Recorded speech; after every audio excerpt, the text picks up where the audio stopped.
तेरी नस्ल पाक में है बच्चा बचनूर का, तू है ऐन नूर तेरा सब भरना नूर का। अल्लाहुम्मा सल्ली सय्यिदिना मौलाना मुहम्मद व अला आलि सय्यिदिना। বাবাজিরা, দুনিয়াতে আমরা অনেক কাজকর্ম করি। আমাদের দুনিয়াবি কাজে হয়তো চেয়ারম্যান সাহেব খুশি হয়, ঠিক না? চেয়ারম্যান সাহেবের কাজ করলে চেয়ারম্যান সাহেব খুশি হয়, মেম্বার সাহেবের কাজ করলে মেম্বার সাহেব খুশি হয়। দেখা যায় আপনি ওই সমস্ত কাজ দিয়ে আল্লাহ রাসূলকে খুশি করতে পারবেন না।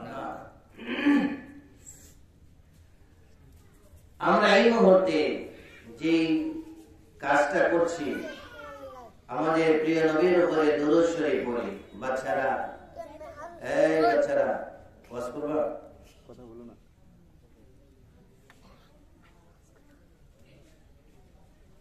আমাদের এই ছোট ছোট বাচ্চার মতো ওই যে সমুদ্রে নদীতে আগুন লেগে জাহাজে কত বাচ্চা না পড়ে গেছে। আমরা হয়তো মনে করি আমরা শিশু বাচ্চা আছে, আমরা তো বাঁচবো। শিশু বাচ্চায় দেখা যায় ওই নদীতে কি হয়েছে, লঞ্চে আগুন লেগে হাজার হাজার মানুষ আতঙ্কিত হয়ে গেছে। কত যে শিশু বাচ্চা আগুনে পড়ে ছাই হয়ে গেছে। ওকে উঠে দেন, এখান থেকে সরাই দেন।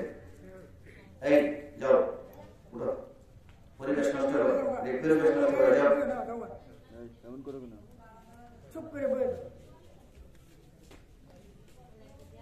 একজন যদি মাহফিলে বসে বোঝে, কোরআন শোনার আলোচনা যদি বোঝে, একজনের দ্বারাই আমাদের এই মাহফিল সার্থক, ঠিক না? যে শয়তানি করবে কারে ধরে উঠে দিবেন। আর বসলে নবীজির সাহাবী হযরত আনাস রাদিয়াল্লাহু তাআলা আনহু নবীজিকে 8 বছর থেকে মহব্বত করতেন। তার আগ থেকে তিনি নবীজিকে মহব্বত করতেন, না দেখেই ভালোবাসতেন। বলুন না সুবহানাল্লাহ। আমরা এখন যে কাজটা করছি, আখির নবীর উপরে দুরূদ শরীফ, এই দুরূদ আমরা আজকে মোগরা হযরত মাওলানা আলহাজ মোহাম্মদ ইউসুফ মোল্লা সাহেবের বাড়িতে ওনার সুযোগ্য সন্তান হযরত মাওলানা শাহ সুফি আশিক রাসূল ফেদায়ে মুর্শিদ ফেদায়ে ওলি আমার ভাই জনাব শাহ সুফি হযরত মাওলানা মুর্শিদুল আলম আল-নজিরি সাহেব হুজুর, ওনার ভাই আপনাদের সকলকে নিয়ে একটা বেহেশতের বাগানের আঞ্জাম দিয়েছেন। খুশি না বেচা? আজকে ওনার বাড়িতে নবীজির উপরে দুরূদ শরীফ পড়া হচ্ছে। এই দুরূদ শরীফ পড়ছেন এখানে মোগরা গ্রামে। আর সেই দুরূদ শরীফ এখানে পড়েন রাসূল করিম সাল্লাল্লাহু আলাইহি সাল্লাম রওজা মুবারক থেকে আমাদের নাম, আমাদের পিতার নাম আমার প্রিয় নবীজির কাছে ফেরেশতারা পেশ করতেছেন। ওই মাকে ইয়া রাসূলুল্লাহ আপনার উপরে দুরূদ শরীফ পড়ছে মুর্শিদুল আলম, ওনার বাবা উম্মত, ওনার দাদা উম্মত, ওনার সন্তান, ওনার বাবা আপনার উপরে দুরূদ শরীফ পড়ছে, আমার নবী খুশি হয়ে যায়। এর চাইতে বড় কর্ম আর কি হতে পারে? সুবহানাল্লাহ। তো আমরা এটাই মহব্বতের সাথে দুরূদ শরীফ কয়েক মর্তবা দুরূদ শরীফ পড়ব প্রাঞ্জল ভাষায়, মহব্বত নিয়ে, খুবই ভালোবাসার সাথে আমরা দুরূদ শরীফ পড়ব অন্তর খুলে জবান খুলে কণ্ঠ ছেড়ে দিয়ে আল্লাহুম্মা সাইয়্যিদিনা মাওলানা মুহাম্মদ ওয়া আলা আলি সাইয়্যিদিনা ওরে জারে বাংলার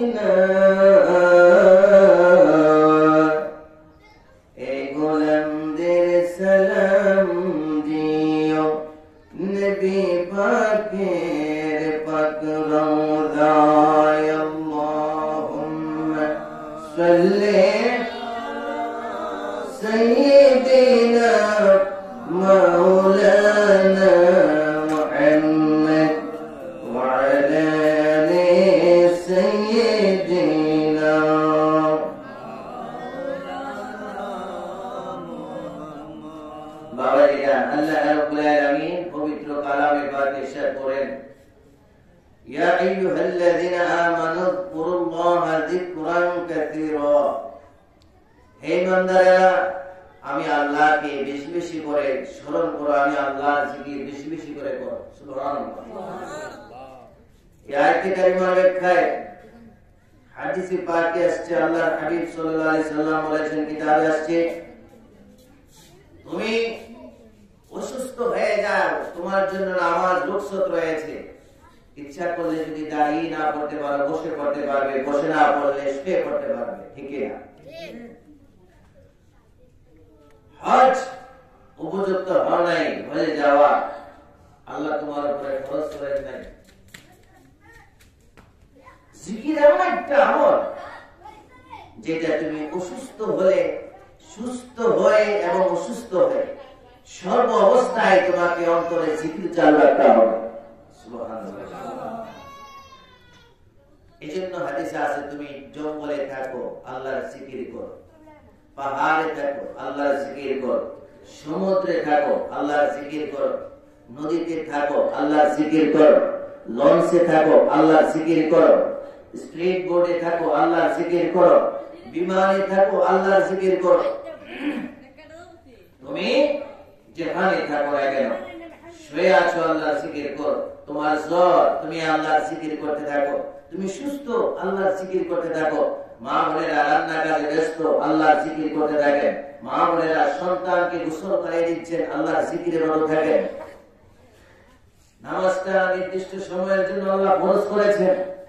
আর জিকির কিতাবে দেখি জিকিরের কথা বলা হচ্ছে সর্বহালে, সর্বকালে, সর্ব অবস্থায়, পাক এবং নাপাক সব সময় আল্লাহ পাকের জিকির চলবে। সুবহানাল্লাহ। আমরা সেই মহান আল্লাহ পাকের জিকির চাই কি চাই না? সবাই আওয়াজ করে বলেন, চাই কি চাই না? মহব্বত করে আল্লাহ আমরা জিকির করব, লা ইলাহা ইল্লাল্লাহ, জোরে লা ইলাহা ইল্লাল্লাহ, লা ইলাহা ইল্লাল্লাহ, লা ইলাহা ইল্লাল্লাহ। আমার নবী কান্দেন মদিনা, যেটাই মন্দারের ঠিকানা, মনে বোঝাই তবু বোঝে না, মনে বোঝাই তবু বোঝে না, যাইতে চায় সোনার মদিনা, লা ইলাহা ইল্লাল্লাহ, জোরে লা ইলাহা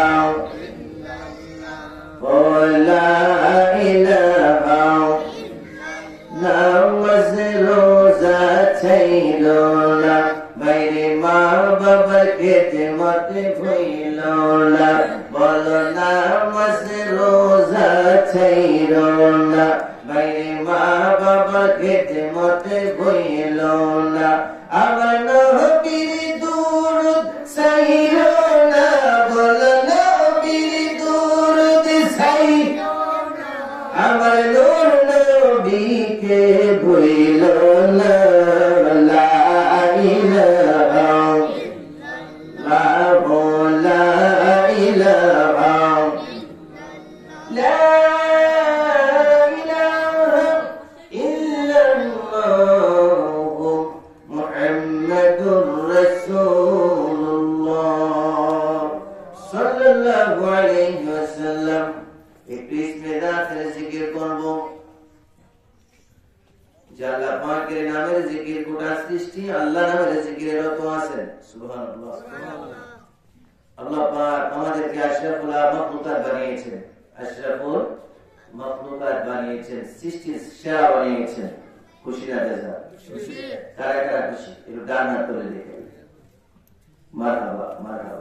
যদি খুশি হই তাহলে আমাদের 1 জন 10 জনের আওয়াজ করে, 10 জন 100 জনের আওয়াজ করে, 100 জন 1000 জনের আওয়াজ করে আমরা আল্লাহ নামের কয়েক মর্তবা আল্লাহ নামের জিকির চাই না?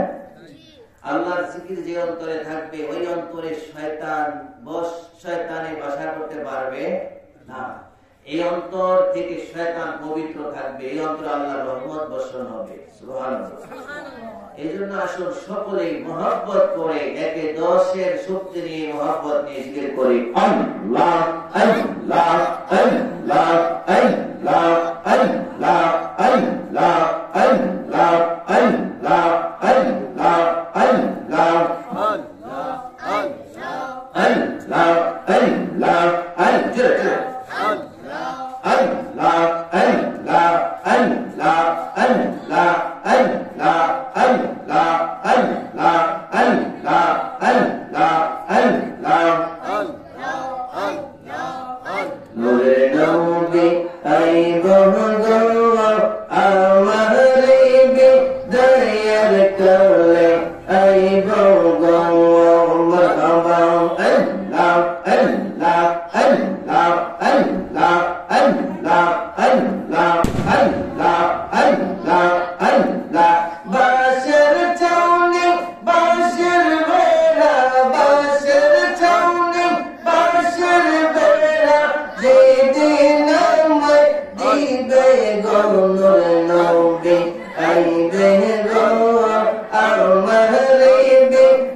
সাহেবের বাড়িতে আয়োজিত রহমতপূর্ণ নাজাতপূর্ণ ঈমানী নূরানী সমাবেশে উপস্থিত রহমানি ওয়া রাহমাতুল্লাহ। আসসালামু আলাইকুম ওয়া রাহমাতুল্লাহি ওয়া বারাকাতুহু। আজকের এই মাহফিলে আমার প্রাণপ্রিয় মুর্শিদি কিবলা নুরানি নজর আসরা নাই আছে। হুজুর কিবলা নুরানি বরকত রহমানি নুরানি বরকতি নজরের কারণে আমার ভাই জনাব আশিক রাসূল মাশিক ইলাহি হযরতুল আল্লামা মাওলানা মুর্শিদুল আলম সাহেব হুজুর কিবলার বাড়িতে আজকের এই নুরানি মাহফিলে উপস্থিত হতে পেরেছি। মহান আল্লাহ পাকের দরবারে শুকরিয়া আদায় করি। আজকের এই মাহফিলে উপস্থিত হয়ে যিনি রৌনক করেছেন আমাদের এই প্রোগ্রামকে, আমাদের প্রিয় ভাজন প্রিয় ভাই আন্তর্জাতিক খ্যাতি সম্পন্ন বক্তা আলেমে দ্বীন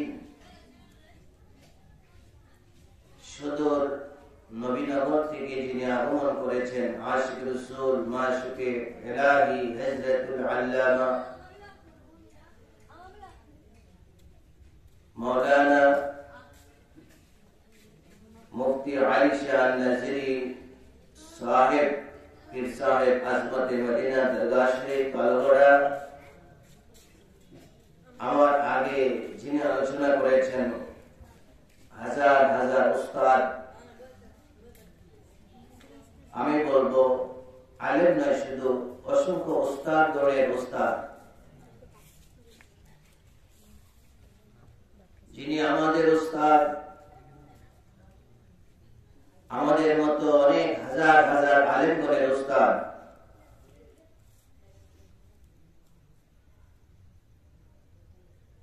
আশিক রাসূল মাশিক ইলাহি হযরতুল আল্লামা মুফতি অধ্যক্ষ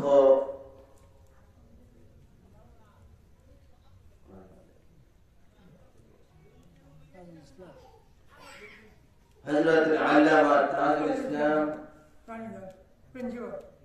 মাদ্দাজিল্লাহুল আলী হুজুর কিবলার নুরানি তাকরীর পেশ করেছেন। আল্লাহ রাব্বুল আলামিন আমার প্রাণপ্রিয় মুর্শিদ কিবলার উসিলায়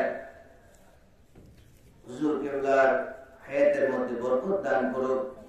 যিনি এখনো সুন্নিয়তের কাজ করে যাচ্ছেন, সুন্নি আলেম তৈরি করার জন্য, প্রোটেকশনের জন্য চেষ্টা করে যাচ্ছেন। দুনিয়ার কোন লোভ লালসা যার মধ্যে দেখিনি, আল্লাহ পাক তিনি দোয়া যেন আমাদের হায়াতের মধ্যে বরকত দান করে, বলুন আমিন। আজকের এই মাহফিলকে যেন আল্লাহ রাব্বুল আলামিন কবুল করেন। এই মাহফিলে যেন আল্লাহ পাক সকলের জন্য আজরে আজিব নসিব করেন, বলুন আমিন। আমরা পৃথিবীতে এসেছি একা, যাব একা। পৃথিবীতে এসেছি আমরা কি একা আসি কি না? একা এসেছি কিনা, নাকি সঙ্গে কাউকে নিয়ে এসেছি? আমরা একা একা এসেছি, আবার চলে যেতে হবে। হায়াত যেখানে শেষ হয়ে যাবে আর থাকার কোন ব্যবস্থা আছে? এবার দেখবেন শিশু বাচ্চা 1 মাস জন্মগ্রহণ করেছে, হসপিটালে 1 মাস করে মারা যায়, আছে না নাই? তাহলে ওই শিশু বাচ্চার হায়াত নিয়ে এসেছিল 1 মাস, ঠিক কিনা বলুন? মুরব্বী বাবাজিরা, এই তুমি এদিকে আসো, এখানে বসো। মুরব্বী বাবাজিরা, এখানে আমাদের এই মাহফিলে যারা উপস্থিত হয়েছেন সকলের মুরব্বী, ঠিক কিনা? উনি যতটুকু হায়াত নিয়ে এসেছেন আল্লাহ পাক যেন হায়াতের মধ্যে বরকত দান করে। আমরা যে এখানে যত মুরব্বী উপস্থিত হয়েছে আল্লাহ যেন সকলের হায়াত দীর্ঘ হায়াত নসিব করে, বলুন আমিন। যতদিনই বাঁচি একদিন আমরা কি করবো? পৃথিবী ছেড়ে চলে যেতে হবে। কোথায় যাবে? পৃথিবী ছেড়ে চলে যেতে হবে। এই ঘরে আর থাকার ব্যবস্থা নাই। আপনি যদি চলে যান, আপনার বাবা আছে, আপনার বাবা কাঁদবে, কাঁদতে পারবে, রাখতে পারবে না। আমি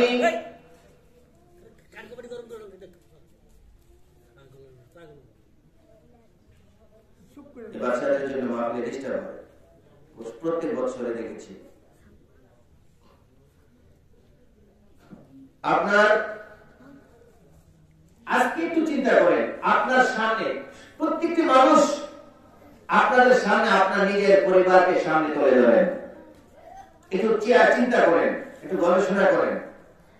মনে করেন আপনার পরিবারটা, আপনার ঘরটা আপনার সামনে, আপনার ঘর খেয়াল করবেন, গভীর মনোযোগের সাথে শ্রবণ করবেন। আপনার ঘর আপনার সামনে, আপনার এই ঘরটা তৈরি করেছেন আপনি 50 বছর লেগেছে।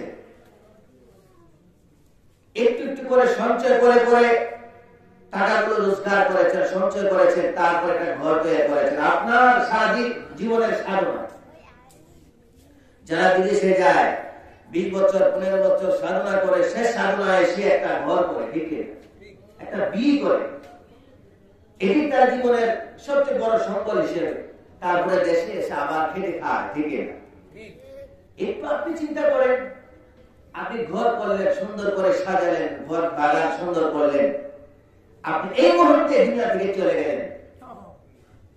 চলে যাওয়ার পরে এই ঘরটা আপনি এত সাধনা করে তৈরি করলেন, এই ঘরটা আপনার সঙ্গে যাবে? এই ঘরকে আপনার সাথী হবে? এই ঘরে যারা আছে তারা কি আপনার সঙ্গী হবে? কাঁদতে পারবে? বাবা বাবা বাবা বলে কাঁদবে, বাবা বাবা বলে কাঁদবে। বাবার জন্য চোখের পানি ছেড়ে ছেড়ে বলবে, বাবা তুমি ঘর তৈরি করলে, ঘরে থাকতে পারলে না। স্ত্রী বলবে, স্বামী গো তুমি আমাকে কি করে দিয়ে গেলা, ঠিক কিনা? আপনারা শুনবেন। স্ত্রী বলবে, স্বামী ও স্বামী আমাকে কি করে দিয়ে গেলা, কার কাছে রেখে গেলা আমাকে তুমি? স্ত্রী যদি দুনিয়া থেকে চলে যায়, আশেপাশের মানুষেরা তার সন্তানদের জন্য কাঁদে। স্বামী তো বিবাহ করে আবার স্ত্রী পাবে, ঠিক না? কিন্তু সন্তানেরা মা পাবে না, সন্তানেরা তো এতিম হয়ে গেল, তাদের অবস্থা কি হবে? শুধু দুনিয়ার জন্য মানুষ চিন্তা করে। কেউ চিন্তা করে স্বামীর জন্য, আবার কেউ চিন্তা করে স্ত্রীর জন্য, আবার কেউ চিন্তা করে সন্তানের জন্য, ঠিক কিনা? কিন্তু আমার বাবারা যারা স্বামীর জন্য চিন্তা করলো, স্ত্রীর জন্য চিন্তা করলো, সন্তানের জন্য চিন্তা করলো, একটিবারও কি আপনাদের কথা যিনি চলে গেল পৃথিবী থেকে, ওই মানুষটা কখনো কি চিন্তা করেছে সে তো দুনিয়ার বাগান সাজাইয়া দিয়ে গেছে, এখন সে কবরে চলে যাচ্ছে, তার কবরের সম্বল আছে কিনা? এই তো দুনিয়া। আপনি দুনিয়া করছেন, দুনিয়াদারি করছেন, আপনি চলে যাচ্ছেন, কেউ আপনার কথা ভাবছে না, শুধু ভাবছে দুনিয়াতে তারা আছে, তাদের অবস্থা কি, এটাই ভাবছে। আপনার অবস্থা কি হবে এটা চিন্তা করার কোন সুযোগ নাই। এই জন্য আল্লাহ রাব্বুল আলামিন বলেন, ইয়া আইয়ুহাল্লাযীনা আমানু তাকুল্লাহা ওয়াল তানজুর নাফসুম মা কদ্দামাত লিগাদিন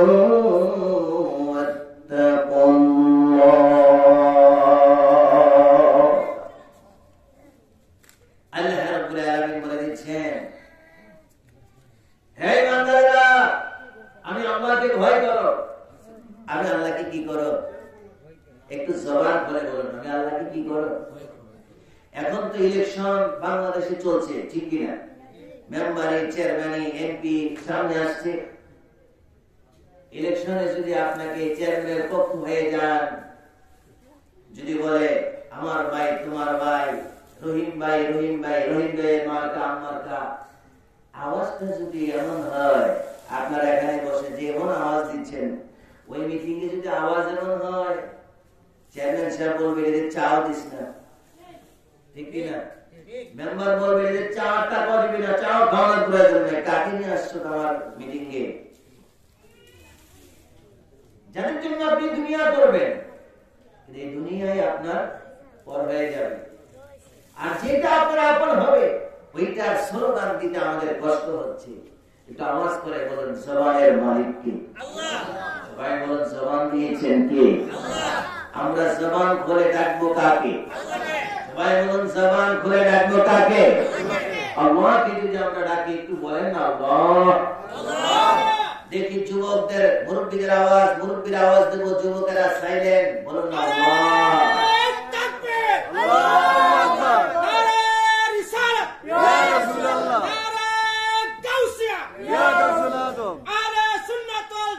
जिंदाबाद जिंदाबाद अहमद रजा सुहागन नजरी साहब जिंदाबाद जिंदाबाद बोलो अल्लाह अल्लाह मुर्बे बोलो तो अल्लाह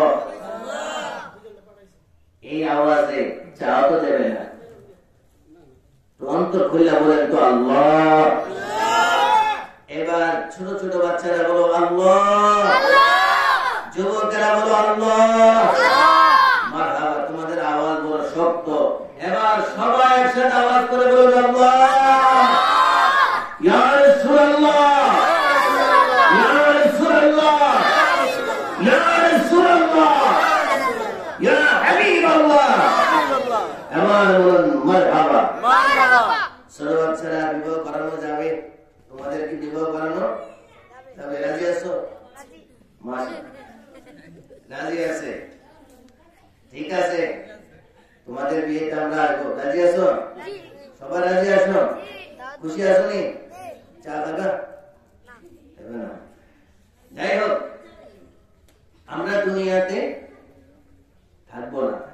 আল্লাহ বলেন, ইয়া আইয়ুহাল্লাযীনা আমানু, হে ইমানদারগণ, ইত্তাকুল্লাহ, আমি আল্লাহকে ভয় করো। ফালতানজুর নাফসুম মা কদ্দামাত লিগাদিন, হে ইমানদাররা, তোমরা যে দুনিয়া থেকে চলে যাবে পরপারে, পরপারের জন্য অগ্রিম কি পাঠিয়েছো? গভীর মনোযোগ।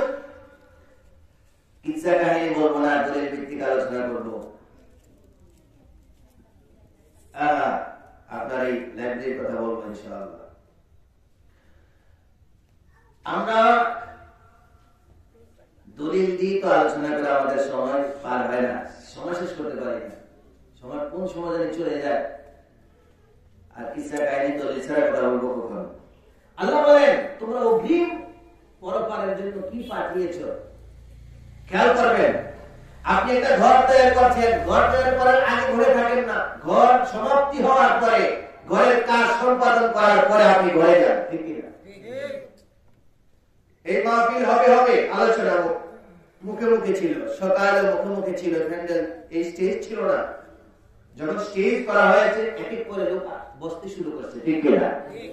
অগ্রিম আগে করা হয়, তারপরে এটা ভোগ করা হয়।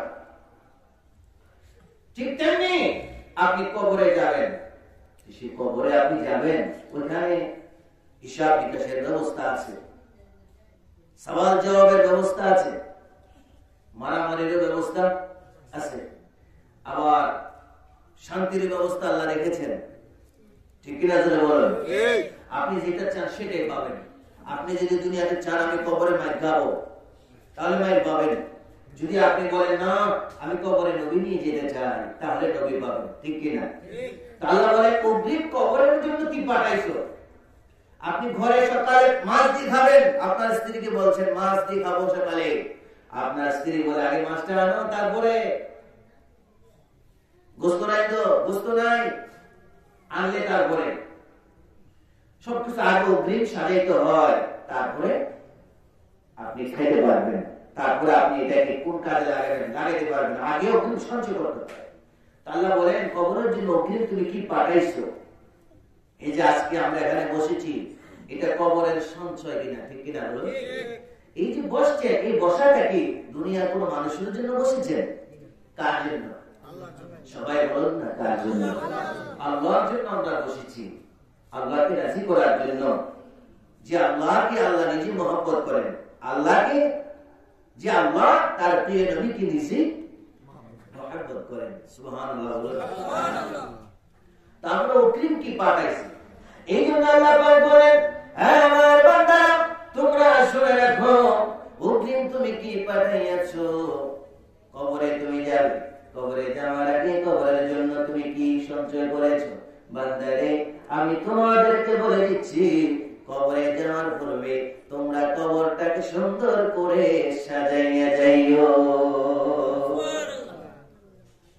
বলবে হুজুর আমি কবর কিভাবে সাজাবো? আমি বলবো, ও আমার মুরব্বী বাবাদেরা, ও আমার পর্দার মা বোনেরা, ও ছোট ছোট আমার সন্তান সমবয়সী আমার সন্তানেরা, ও আমার যুবক ভাইয়েরা, আপনি কবরটাকে কিভাবে সাজাবেন? কবর আপনি আজকে মাহফিলের মধ্যে মুগরা গ্রামে হযরত মাওলানা গোলাম মুর্শিদুল আলম নাজিরি হুজুরের বাড়িতে আপনি প্রোগ্রামের মধ্যে এসেছেন। হুজুর আপনাকে বলে নাই ভাই তুমি যদি আমার বাড়িতে যাও 100 টাকা করে হাদিয়া দেব। কাউকে বলে নাই যদি যান আমি আপনাদেরকে এক কাপ চা খাওয়াবো, এটা বলে নাই। বলছে এখানে মাহফিল আল্লাহ করিয়ে আসবেন, আলেম ওলামাগণ আসবেন, এখানে সুন্নিয়তের কথাগুলো বলবেন, কোরআন হাদিস থেকে কথাগুলো বলবেন। এভাবে আপনাকে দাওয়াত করেছে, আপনারা এসেছেন। ও সুন্নি ভাইরা, সুন্নি ভাইরা আওয়াজ করে বলেন, মুরব্বী বাবাজিরা, আমরা এই নিয়তে এখানে এসেছি আল্লাহ রাসূলকে সন্তুষ্টি করার জন্য, একটু হাসরের কবর সাজানোর জন্য একটা মাধ্যম আল্লাহ করে দিয়েছেন। জয় বলেন সুবহানাল্লাহ, আল্লাহু আকবার, আল্লাহু আকবার। আপনি দুনিয়ার জমিনে 500 টাকা ইনকাম করার জন্য আপনি সকাল 8টার মধ্যে আপনি কাজে যাইতে হবে, আবার 4টার মধ্যে আপনি কাজ সমাপ্ত করতে হবে। সারা দিন আপনাকে পরিশ্রম করে আপনি দিনের সঞ্চয় করে আপনি 500 টাকা রোজগার করে আপনি আসেন, তারপরে আপনি এটা দিয়ে ওষুধ কিনেন, তারপরে আপনি এই টাকা দিয়ে সংসারের জন্য চাল কিনেন, ডাল কিনেন, মাছ কিনেন।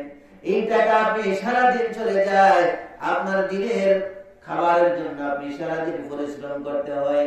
কিন্তু কবরকে সাজানোর জন্য আপনাকে এত পরিশ্রম করতে হবে না। আল্লাহ রাসূলের মহব্বত নিয়ে, ভালোবাসা নিয়ে সাধ্যমতো যদি আমরা ইবাদত করতে পারি, এটাই মহান আল্লাহ পাক আমার আপনার জন্য আল্লাহ 8খানা জান্নাতের দরওয়াজা করে দিবেন। সূরা বলেন সুবহানাল্লাহ, আল্লাহু আকবার, আল্লাহু আকবার। সবাই বলুন কবরে নবী চাই কি চাই না? চাই। আওয়াজ দিয়ে বলুন চাই কি চাই না?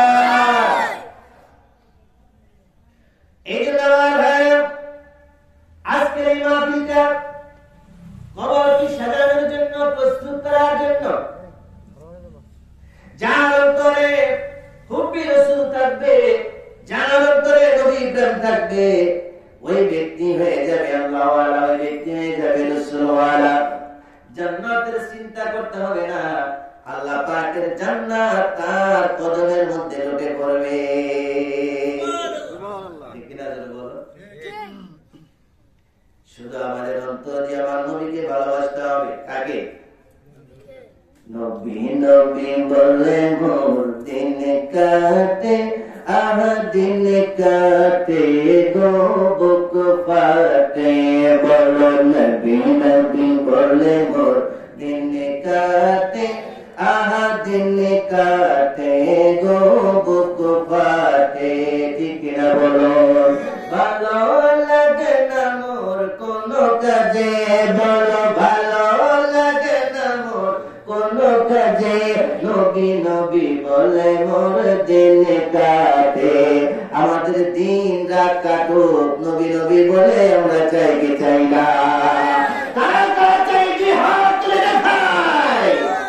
নাই তাকবীর, নাই রিসালাত, নাই রিসালাত, নাই গাউসিয়া, আহলে সুন্নাত ওয়াল জামাত। चमकित जिस पाती है सब पाने वाले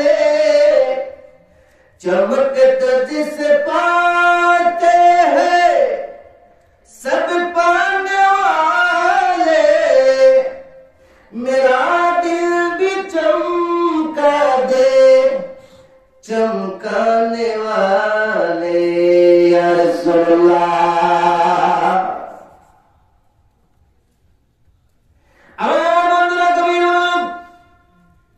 আল্লাহ হাবিব সাল্লাল্লাহু আলাইহি সাল্লাম সাহাবায়ে কেরামদেরকে লক্ষ্য করে বলেন, হে আমার সাহাবায়ে কেরাম, তোমাদেরকে আমি বলে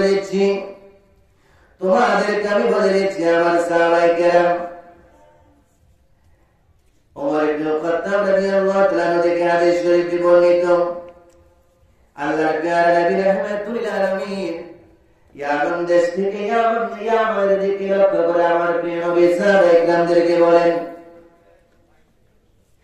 আল্লাহর প্যারা নবী বলেন, ইয়ামানে আমার একজন প্রেমিক বান্দা রয়েছে, যে আলোচনাটা মুসলিম শরীফের মধ্যে আসছে এবং মিশকাতুল মাসাবি শরীফের মধ্যে আসছে।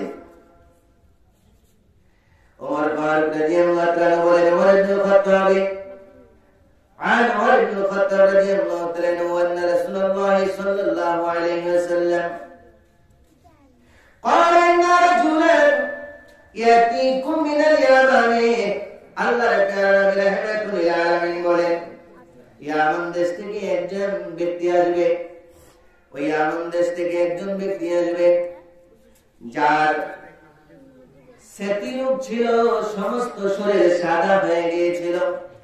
এমন রোগী আছে না নাই? আছে। সবাই বলেন আছে না নাই? আছে। আল্লাহ হাবিব বলেন, সে বড় আমার আশিক, সে বড় আমার প্রেমিক, আমার প্রেমিক, আমার প্রেমিক। নবীজি এখনো জাহিরি ভাবে দেখে নাই, নবীজির সামনে আসে নাই। আমার প্রিয় নবী সাহাবায়ে কেরামদের সামনে বলছেন, ইয়ামান দেশে আমার একজন প্রেমিক রয়েছে, প্রেমিক উম্মত রয়েছে। আল্লাহু আকবার বলুন। অনেকে বলে আমার নবী গায়েব জানে না, আমার নবী গায়েব জানে না, এই কথা বলে। অথচ বুখারী, মুসলিম শরীফ, মিশকাতুল মাসাবি শরীফের মধ্যে আসছে,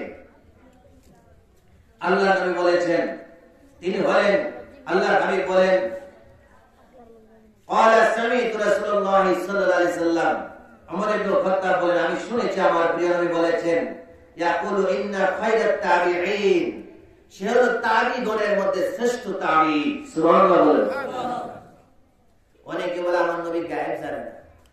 আজ থেকে 20-25 বছর আগে ওয়াজ শুনতাম, কওমি ভাইরা বলতো, যদি গায়েব জানে এই কথা, কোন ওলি আল্লাহ জানে, কোন নবী রাসূল গায়েবের খবর জানে, অদৃশ্যের খবর জানে, এই সমস্ত কথা যারা বলে এটা শিরক। এই সমস্ত আকীদা ছিল খারিজি, সালাফি, জামাতি, তাদের আকীদা ছিল। অনেক সময় আমরা বলতাম ওলি আল্লাহগণ তাদের অন্তর্চক্ষু দ্বারা বলতে পারে ওই মার গর্ভে সন্তান মেয়ে হবে না ছেলে হবে, ঠিক। এটা নবী রাসূলগণ বলতে পারে আল্লাহর দেওয়া ক্ষমতা, ঠিক কি না? ঠিক। এই আকীদা আমরা যখন বলি, একদল বলে এটা শিরক, কারণ অদৃশ্যের খবর আল্লাহ ছাড়া কেউ জানে না। অথচ আল্লাহ পাক কুরআনুল কারীমে বলেন, আলিমুল গায়বি ফালা ইউযহিরু আলা গায়বিন আহাদান ইল্লা মান ইত্তাবা মির রাসূল। আল্লাহ বলেন, আমার আলিমুল গায়ব, আমার গায়বী খবর আমি আল্লাহ কাউকে জানাই না, ইল্লা মান ইত্তাবা মির রাসূল, হ্যাঁ আমি যে রাসূলকে ভালোবাসি, যে রাসূলের সন্তুষ্টি চাই, আমি সেই নবীকে ইলমে গায়ব জানাই। সুবহানাল্লাহ, সুবহানাল্লাহ। এখন দেখা যায় আপনাদের বাজারে হসপিটাল আছে না? জি আছে। আলট্রাসাউন্ড করে, আলট্রাসাউন্ড, জি আছে। আপনাদের নোংরাতে আছে? জি আছে। আপনাদের মাদের যখন গর্ভে বাচ্চা আসে, 6 মাস 7 মাস পরে, 8 মাস পরে বাচ্চা পজিশন ঠিক আছে কিনা, কোনো সমস্যা আছে কিনা জানার জন্য আলতা করে কিনা? বলেন না, করে কিনা? আলতা করার পরে, আলতা করতে গিয়ে ডাক্তার বলে দিচ্ছে তোমার সন্তান ছেলে সন্তান হবে। আলহামদুলিল্লাহ, আলহামদুলিল্লাহ। মেশিন বলে দিচ্ছে তোমার সন্তান কি হবে? ছেলে সন্তান হবে। আবার আলট্রাসাউন্ড বলে দিচ্ছে তোমার মেয়ে সন্তান হবে। বাইরে এই আলট্রাসাউন্ড, এটা তো প্রকাশ্য পেটে দেখা যায় না, এটা তো পেটে দেখা যায় না আলট্রাসাউন্ড না, কিন্তু অদৃশ্য মেশিন, অদৃশ্য খবরটা কি স্পষ্ট ভাবে আপনি যদি ঢাকা যান, ডিজিটাল মেশিনে যদি আলট্রা করেন, তাহলে ডাইরেক্ট আপনার পেটে যে বাচ্চা কোন পজিশনে আছে ডিজিটাল ছবি বের করে আসে। আল্লাহু আকবার। এটা যদি মানুষের আবিষ্কারের ব্রেইনে আবিষ্কারের কারণে যদি এতটা সহজ হতে পারে, অদৃশ্যের খবর প্রকাশ্যে এনে দিতে পারে, আল্লাহর দেওয়া ক্ষমতা বলি আল্লাহ নবী রাসূলগণ অদৃশ্যের খবর বলতে পারে কি পারে না? পারে কি পারে না? মারহাবা মারহাবা। এনিওয়ে আল্লাহ তাআলা বলে দিচ্ছেন সাহাবায়ে কিরামদেরকে, আমি তাবিগণের মধ্যে শ্রেষ্ঠ তাবি, আমি তার নামটা বলে দিচ্ছি, যে আসবে আমার দরবারে আসবে সে হবে তাবি। আল্লাহ নবী জানেন প্রকাশ্যভাবে সাক্ষাৎ হবে না, এই জন্য আমার নবী তাবি বলেছেন। নবীজিকে দেখলে তো সাহাবী হইতো, ঠিক কিনা? জি জি অবশ্যই। এই শাইখুল হাদিস পরে কোন নবীজি গায় জানে না, নাউযুবিল্লাহ। অথচ হাদিসে আছে নবীজি দেখো না অদৃশ্য খবরগুলো বলে দিয়েছে। ভাই হেরা চায় কি জানেন? কোরআনে আপনার একটা পরিবারের সংসারের কত কিছু লাগে, সব কটা কি একটা রুমের মধ্যে আছে না? প্রত্যেক রুমে কিছু কিছু করে আছে, প্রত্যেক রুমে কিছু কিছু করে আছে। যারা সংসার তারা যেটা প্রয়োজন সেটা থেকে বের করে কাজ করে, ঠিক কিনা? ঠিক। তো তুমি সব কিছুই যদি তোমার এক পাতার মধ্যে থাকতো তাহলে তো তোমার আর আলেমগিরির দরকার ছিল না, ঠিক কিনা? তোমার আর গবেষণার প্রয়োজন ছিল না। এইটা একটা একটা করে কিতাব দেখে দেখে দেখে দেখে যারা বিচক্ষণতার সাথে জ্ঞানের সাথে আল্লাহর দয়া নিয়ে যারা গবেষণা করে এক একটা করে তারা বের করতে পারে। সুবহানাল্লাহ। আর তোমাদের প্রতি আল্লাহর দয়া থাকলে না তোমরা বের করতে, তোমাদের তো দয়া নাই। কলেজ ভার্সিটিতে গিয়েছো, ঠিক আছে, ভার্সিটি কত কি বলে আমি ভার্সিটির মাল, কিসের মাল? ভার্সিটির মাল বলে বলে নবীজির মহব্বতের কথা কোরআনে নাই, নাউযুবিল্লাহ বলে। আবার বলে ভার্সিটির মাল, অথচ নবীজির মহব্বতের কথা কোরআনুল কারীমে আসছে, হাদিসে পাকে আসছে, ইজমা কিয়াসে আসছে, তাফসীরাত কিতাবের মধ্যে আসছে। সুবহানাল্লাহ। বলতেছি আল্লাহর কালামে বলেন আমার একজন প্রেমিক রয়েছে যিনি খায়রুত তাবিঈন, যিনি তাবিঈনগণের মধ্যে শ্রেষ্ঠ তাবিঈন, তিনি আমার পরে আসবেন। আল্লাহর হাবিব সাল্লাল্লাহু আলাইহি সাল্লাম বলেন ইয়াকুলু ইন্না খায়রাত তাবিঈন রাজুলুন, ওই ব্যক্তি হলো মানুষগণের মধ্যে শ্রেষ্ঠ তাবিঈন হলেন শ্রেষ্ঠ তাবিঈন, ওই ব্যক্তি শ্রেষ্ঠ তাবিঈন। আল্লাহর নবী বলে ইউকালু লাহু ওয়াইসুন, তার নাম হলো ওয়াইস করনি। জোরে বলুন সুবহানাল্লাহ। আল্লাহু আকবার, আল্লাহু আকবার। তার নাম কি? ওয়াইস করনি। ও ওয়াইস করনি, আপনি থাকেন এমন দেশে কখনো নবীর সামনে আপনি মুক্তাবাদী আসেননি, আপনাকে নাতর রাসূল পাকের মুহাব্বত আপনার অন্তরে আপনি কিভাবে রেখেছেন? ওয়াইস করনি বলে দুনিয়ার মানুষ আমি যদি মায়ের খেদমত করেছি, মায়ের খেদমতের কারণে আমার নবীর কাছে যাইতে পারিনি, তথাপিও আমি একটি মুহূর্তের জন্য আমার নবীকে ভুলি নাই, একটি মুহূর্তের জন্য আমার নবীর জ্ঞান খেয়াল আমার অন্তর থেকে মুছে যায় নাই। জোরে বলুন সুবহানাল্লাহ। আল্লাহু আকবার।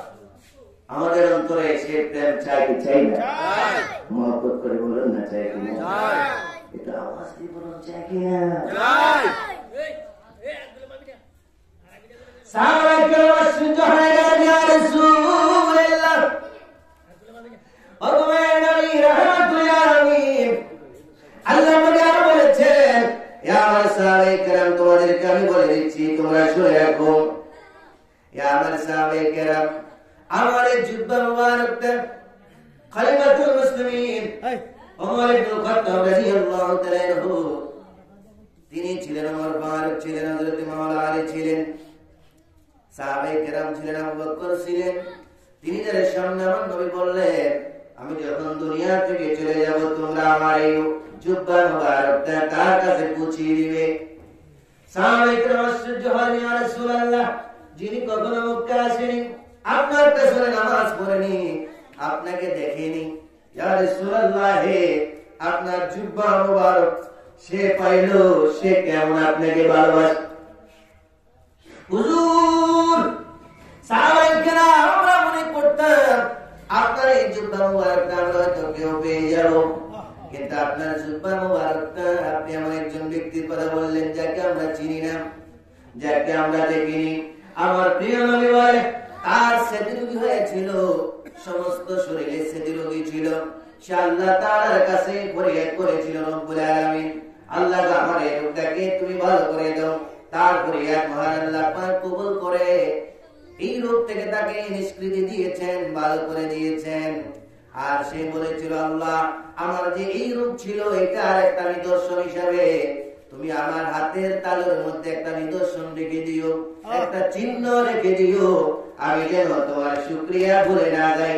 তুমি আমাকে রোগ থেকে মুক্তি দান করেছো আল্লাহ, আমি যেন তোমাকে সব সময় স্মরণ করতে পারি। জোরে বলুন সুবহানাল্লাহ। এখন তো আমাদের অসুখ হয়ে বলে আল্লাহ দেখে না, একটু অসুখ হয়ে আমরা বলে আল্লাহ দেখে না, আমাকে সব দিচ্ছে ওই দেখে না। আসলে নাই আল্লাহ শুধু আমায় দেখে, আমার পরিবারকে দেখে সব দেয়, ওষুধ দেয়, ভালো দেয়। আরে আল্লাহ পাক যাকে বেশি মহব্বত করেন পৃথিবীতে তাকে বেশি রোগ বাড়া দেয়।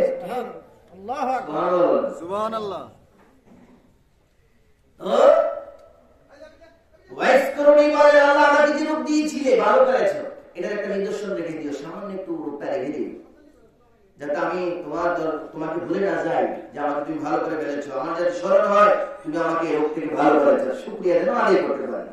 সুবহানাল্লাহ। এটা ঈমানদারের সব সময় দেহের মধ্যে রোগ থাকা এটা একটা ইবাদত। এটাও কি ঈমানদার দেহে রোগ লালন করা এটা একটা কি ইবাদত, এটা সবের কাজ। কারণ আমরা তো সাধনা করতে পারি না, এই রূপ বালা দিয়ে আল্লাহ পাক গুনাহ মাফ করে আল্লাহ পাক রব্বুল আলামিন তাকে জান্নাতবাসী করে দুনিয়া থেকে বিদায় দেন। সুবহানাল্লাহ। আমার বন্ধুরা সাহাবায়ে কেরাম বললেন ইয়া রাসূলুল্লাহ ইয়া হাবিবাল্লাহ, আপনার এই জুব্বা মুবারক ওয়াইস করুনের হাতে বুঝিয়ে দেব। ওয়াইস করুনি কি পায় নাই, ওয়াইস করুনি কি দেখে নাই।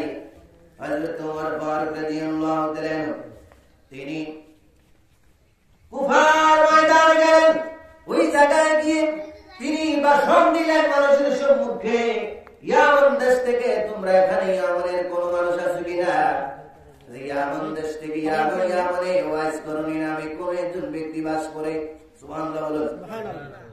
ইয়ামান দেশে ওয়াইস করুনি নামে কোন ব্যক্তিকে ছিল কিনা? একজন বৃদ্ধ লোক দাঁড়িয়ে বললেন এমন নামে কোন ব্যক্তিকে চিনি না, তবে একজন ব্যক্তি আছে যাকে দেখলে পাগল দেখা যায়, পাগলের শুরুতে পোশাকের কোনো খবর নাই, পোশাক পরিচ্ছদের কোনো খবর নাই, সংসার নেই, ধর্ম নাই, কিন্তু তার একটা বৃদ্ধ মা আছে, ওই বৃদ্ধ মায়ের খেদমতে থাকে। জোরে বলুন সুবহানাল্লাহ।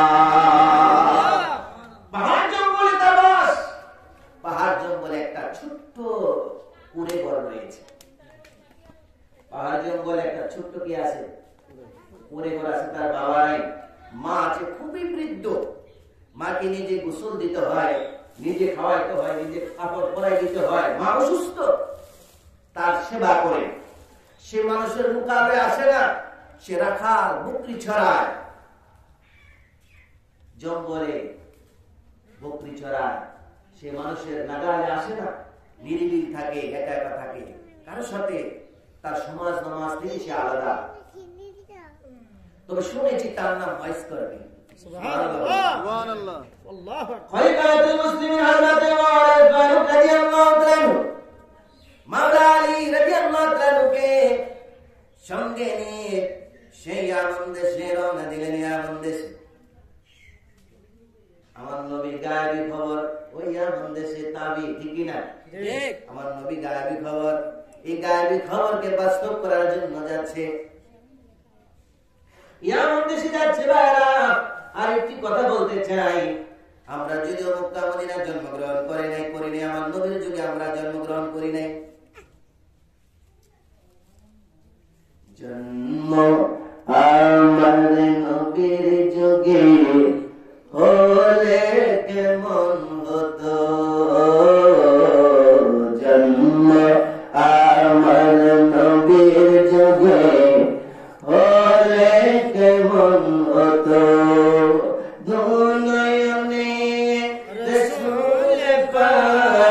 দেখলে কেমন হতো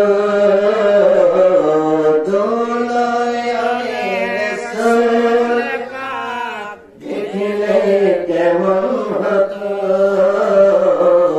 জন্ম আমার নবীর যোগে হলে কেমন হতো। বন্ধুরা, আমার নবীর যুগে আমাদের জন্ম যদিও হয় নাই, ওয়াইস করুনি রাদিয়াল্লাহু তাআলা তিনিও জন্ম আমার নবীর যে দেশে হয় নাই, নবীর মক্কা শরীফ হয় নাই, নবীজি যে দেশে আগমন করেছে সেই দেশে হয় নাই। তিনি আমাদের জন্য একটা শিক্ষার একটা ব্যবস্থা করে দিয়ে গেছে। ওগো ওয়াইস করুনি, আমাদেরকে একটু শিক্ষার কিছু ব্যবস্থা করে দিয়ে যায়। ওয়াইস করুনি বলবে, তোমরা কি দেখো নাই আমার জীবনটাকে আমার নবী প্রেম দিয়ে কিভাবে সাজিয়েছি? আমি যদিও মক্কা মদিনায় জন্মগ্রহণ করি নাই, নবীজিকে জাহিরি ভাবে দেখি নাই, তথাপিও আমার মায়ের নবী আমি ওয়াইস করুনের উপহার হিসাবে আমার নবীর সুব্বা মুবারকটা পাঠিয়ে দিয়েছেন। জোরে বলুন সুবহানাল্লাহ।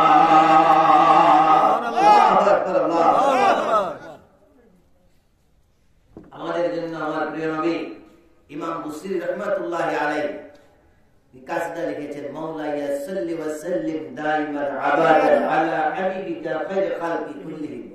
সুবহানাল্লাহ। অসুস্থ হয়ে ইমাম বুসিরি রাহমাতুল্লাহি আলাইহি তিনি কাসিদা লিখেছেন।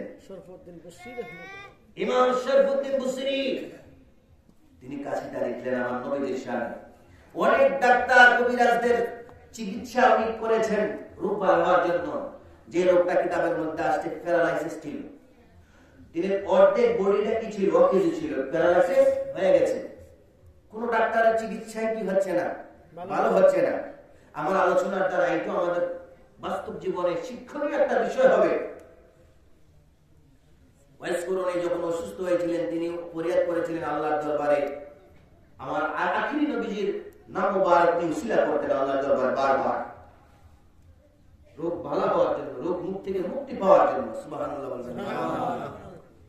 সেই ওয়াইস করুনি আমাদের জন্য শিক্ষণীয় বিষয়। শরফুদ্দিন বুসিরি রাহমাতুল্লাহি আলাইহি তিনি কাসিদা লিখলেন শেষ ভরসা হিসেবে। যেমন নবীজির শানে কাসিদা লিখলাম, আমি নবীজির রওজা মুবারকের সামনে গিয়ে পাঠ করব, আল্লাহ পাক আমাকে এই উসিলা আমার রোগ থেকে আল্লাহ পাক আমাকে হেফাজত করবেন। সুবহানাল্লাহ। এই জন্য যারা রোগ বালা মুসিবতে আছেন, গ্রেফতার হয়ে আছেন, আপনারা বেশি বেশি করে দুরূদ শরীফ পড়বেন, বেশি বেশি করে জিকির করবেন, রোগ বালা থেকে অনেকটা দূরে থাকবেন। যখন আপনার মাথা ব্যথা অস্থির হয়ে যাবেন, আপনি চোখ বন্ধ করে দেন, চোখ বন্ধ করে দেন, আপনি জিকির করতে থাকেন, জিকির শরীফ করতে থাকেন, এমন ভাবে জিকির করবেন যেন আপনার শরীর থেকে ঘাম ঝরছে, এভাবে জিকির করতে থাকেন। শরফুদ্দিন বুসিরি রাতে ঘুমিয়ে গেলেন। অনেক লম্বা ঘটনা, এই ঘটনা বললে 1 ঘন্টা লাগবে, আমি 5 মিনিটে বলে দিচ্ছি, শিক্ষার জন্য বলছি। ইমাম বুসিরি রাহমাতুল্লাহি আলাইহি তিনি রাত্রে ঘুমিয়ে গেলেন। রাত্রে ঘুমিয়ে যাওয়ার পরে আল্লাহ রাব্বুল আলামিন তিনি ইমাম শরফুদ্দিন বুসিরি রাহমাতুল্লাহি আলাইহির ঘরের মধ্যে আগমন করলেন। ঘরের মধ্যে রাত্রে স্বপ্ন যুগে আগমন করলেন। তিনি সঙ্গে ছিল ফাতিমা জান্নাত ফাতিমাতুজ জোহরা। ফাতিমাতুজ জোহরা ছিলেন, সঙ্গে ছিলেন হযরত মাওলা আলী রাদিয়াল্লাহু তাআলা, আবু বকর, ওমর, ওসমান ও আলী। 4 সাহাবায়ে কিরাম ছিলেন, সঙ্গে ছিলেন হাসান হুসাইন, হযরত মা ফাতেমা।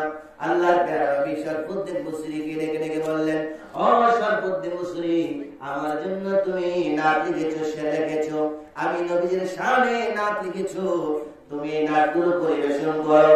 তিনি নাতগুলো পরিবেশন করলেন। আল্লাহর প্যারা নবী স্বপ্নের ঘরে তিনি চাদর মুবারকটা করে শরফুদ্দিন বুসরির শরীরের মধ্যে যখন জড়াইয়া দিলেন, হাত মুবারক দিয়ে মোছা দিয়ে দিলেন, ঘুমের ঘরে দেখলো তিনি পরিপূর্ণ সুস্থ হয়ে গেছে। জোরে বলুন সুবহানাল্লাহ। আল্লাহু আকবার, আল্লাহু আকবার। ইমাম শরফুদ্দিন বুসরি রাহমাতুল্লাহি আলাইহি তিনি স্বপ্ন ভেঙে গেল। ভেঙে গিয়ে দেখে নবীজি যে চাদর মোবারক দিয়েছিলেন তিনি গায়ে, ঠিক সেই চাদর মোবারকটা তিনি গায়ে আছে। সুবহানাল্লাহ।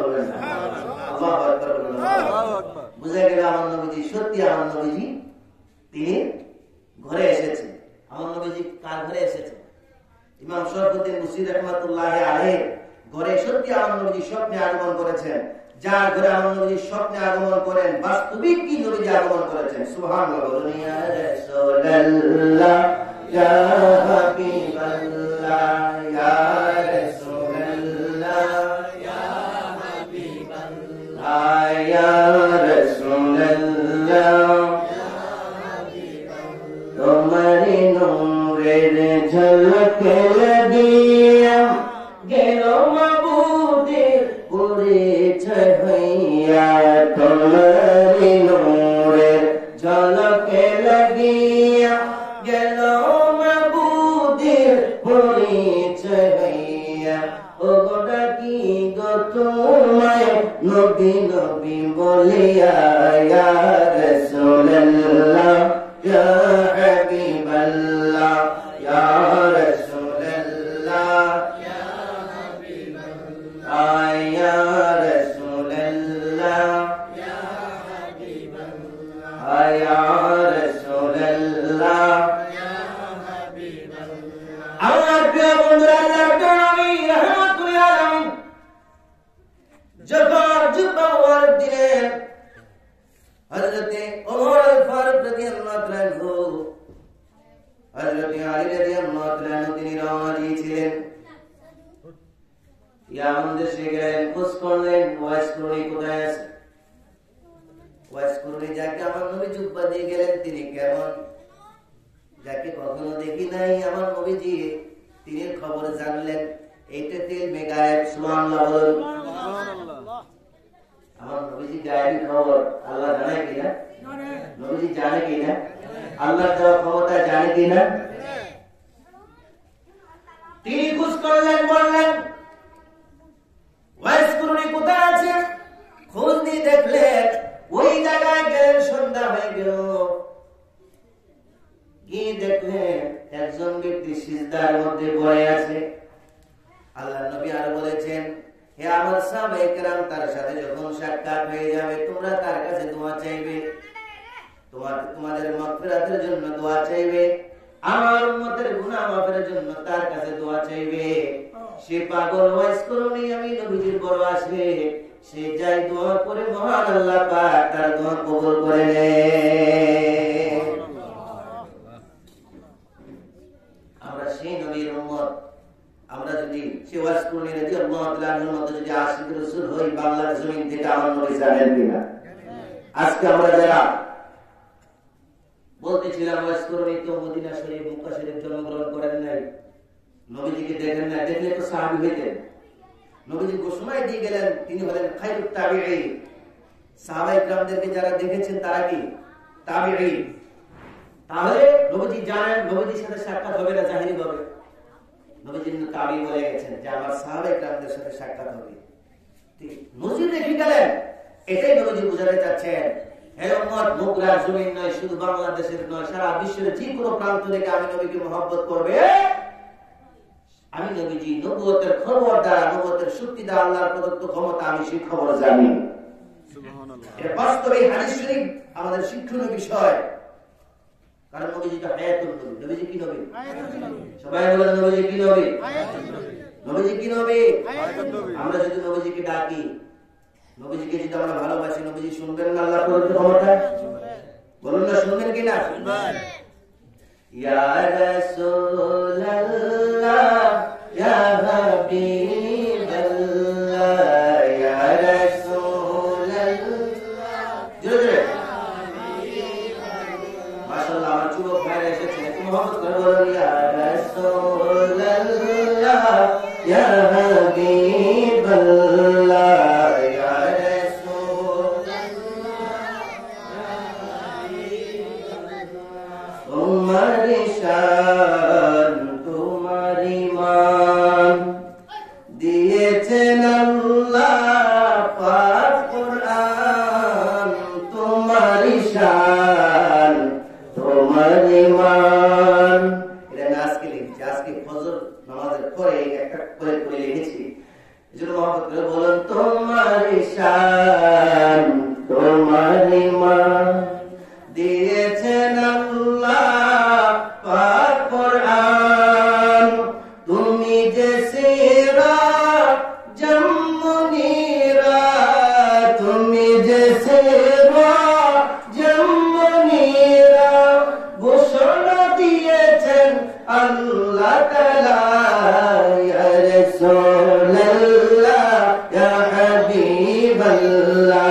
या रसूल अल्लाह या हबीब अल्लाह या रसूल अल्लाह तुम्हारी शान तुम्हारी मान दिएছেন আল্লাহ পাক কুরআন तुम्हारी शान तुम्हारी शान तुम्हारी मान दिएছেন আল্লাহ পাক কুরআন তুমি যে সেরা জম্মনীরা তুমি যে সেরা জম্মনীরা ঘোষণা দিয়েছেন আল্লাহ তাআলা ইয়া রাসূলুল্লাহ ইয়া হাবিবাল্লাহ ইয়া রাসূলুল্লাহ ইয়া হাবিবাল্লাহ ইয়া রাসূলুল্লাহ ইয়া হাবিবাল্লাহ ইয়া রাসূলুল্লাহ ইয়া হাবিবাল্লাহ ইয়া রাসূলুল্লাহ বলা ইয়া রাসূলুল্লাহ জবান খুলে বলুন আমার নবীকে ডাকলে আমার নবী শুনে কি শুনে না এই আকিদা আছে না নাই এই হাত তুলে বলা আছে না নাই আমার নবীকে শোনার ক্ষমতা দিয়েছেন কে আল্লাহ যদি দিয়ে থাকেন আমাদের বাপ দাদার কোনো সমস্যা আছে জোরে বলুন আছে